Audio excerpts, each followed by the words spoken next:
जैसे कार्यकर्ता को जोधपुर जैसी प्रेस्टीज वाली सीट पर जो मेरे को मौका दिया है, मैं कांग्रेस का एहसान जिंदगी करना चाहता हूं कि वर्तमान में पिछले 10 साल से जोधपुर की सीट जोधपुर की जनता ने भारतीय जनता पार्टी को दी है।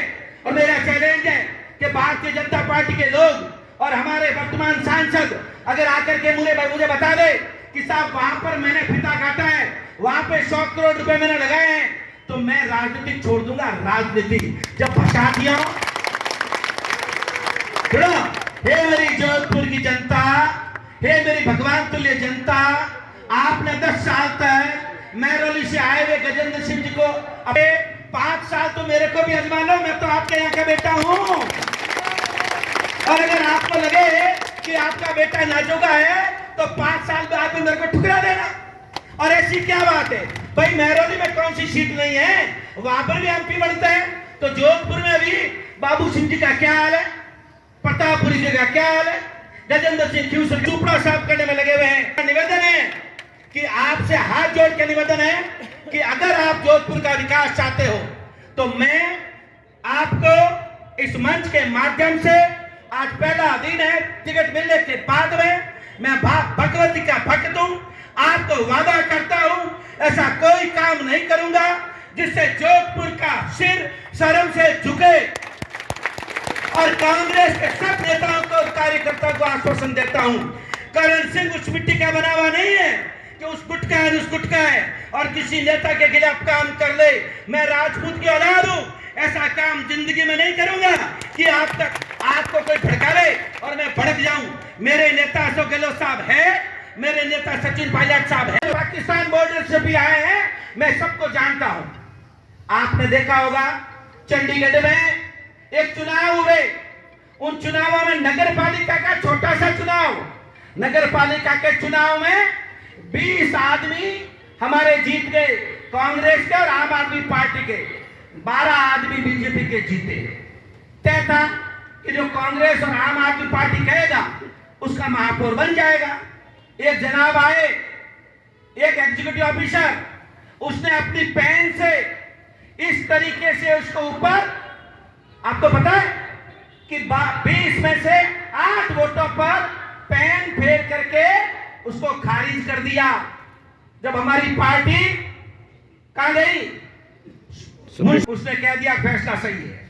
जब हमारी पार्टी सेशन कोर्ट में गई तो सेशन कोर्ट ने भी कह दिया कि नहीं भाई ये तो मामला सही है।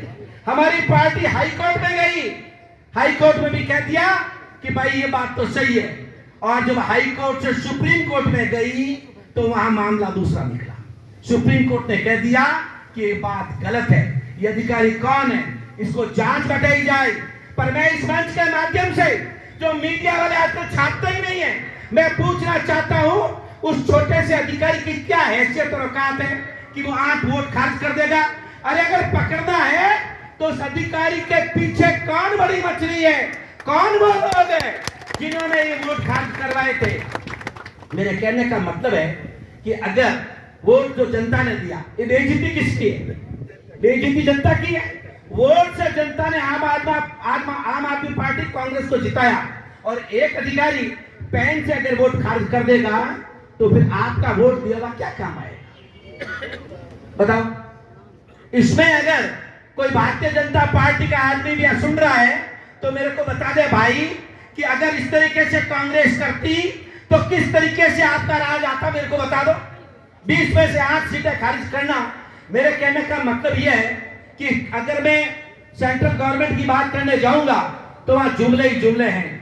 मैं तो आपके यहाँ की बात करना चाहता हूं कि अगर मैं जोधपुर में एमडीएम हॉस्पिटल चला जाऊं और उसकी 15 साल की स्टोरी उठा लूं, एक भी 5 स्क्वायर फीट भी अगर काम तो अशोक गहलोत सरकार के अलावा किसी ने कराया है पिछले 20 साल में, तो मेरे को आकर चैलेंज कर दे। 5 स्क्वायर फीट काम, लाखों स्क्वायर फीट की बड़ी बड़ी बिल्डिंगें बन गई। अब तो कैंसर हॉस्पिटल अलग बन रहा है, और जब आप उधर जाओगे, चाहे भले लॉ कॉलेज हो, चाहे नेट हो, चाहे आपका आईआईटी हो, इतनी कॉलेज कोई लाया है तो कौन लाया है, तो ईमानदारी से बताओ। जब हम विकास करेंगे, हम रोजगार देंगे, हम आपकी बात करेंगे। अगर आप हमारी बात नहीं मानोगे तो हम किस तरीके से आपकी लड़ाई लड़ेंगे। मैं तो इतना ही नहीं